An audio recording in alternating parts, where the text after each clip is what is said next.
Hi there. So let's try and export a multi-track or some stems from Ableton Live. Um, Here's my project. This is just a test project. Yours might look something similar to this. What I'm first going to do is I'm going to make sure all of my plugins have been disabled, and we're going to turn all the volumes back up to Unity to 0 because we don't want any volume automation or any plugins on this when you're sending these multi-tracks or stems off to a mix engineer. So once that's all set, the next thing you're going to do is you're going to go up to the file menu, which is all the way over here. You're going to go down to export audio, and you're going to get a dialog box that probably looks something like this.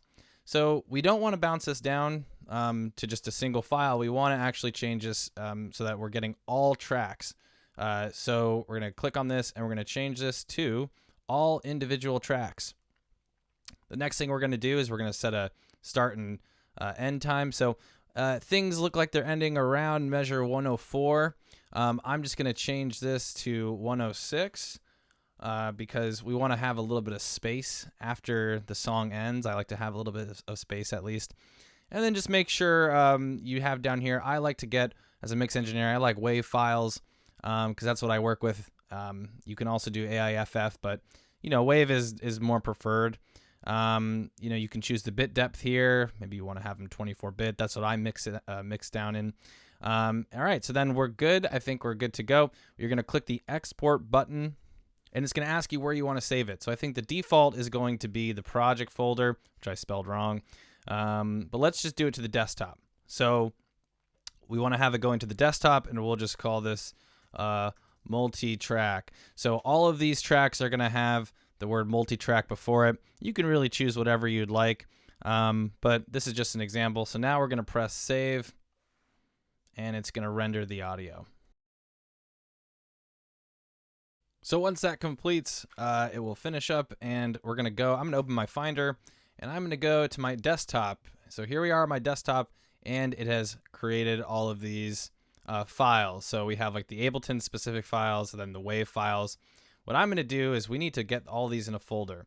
So I like to click the top one and then hold my shift key on my keyboard, click the bottom one, that gets them all. And then I'm going to right click, I'm going to choose new folder with selection, and we can just call this multi-track. You could also call it stems if they're actually stems, or the song name, whatever you'd like. But I'm just going to call it multi-track. You can see now they're all in this folder. And this basically has what we need as mix engineers to get started. The last thing you're going to do is you're going to zip the folder. You're going to compress it. So you right click and then you choose compress. And once that completes, you should be good. So this is the actual folder that you're going to pass along to your mix engineer or mastering engineer, whoever you're working with. This is what they need, the zip folder with everything in it. And you'll know you've done it correctly. Let's just look at these by wave. So check out the size here. All these all these wave files, I should say, are all the same length. So you have the wave files, and you also have the Ableton specific ones.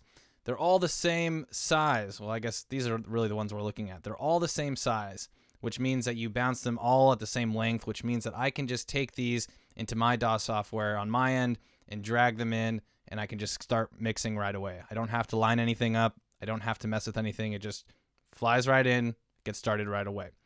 So again, this is the folder, multi-track zip, that you need to send us, and hopefully this is helpful. Thanks for watching.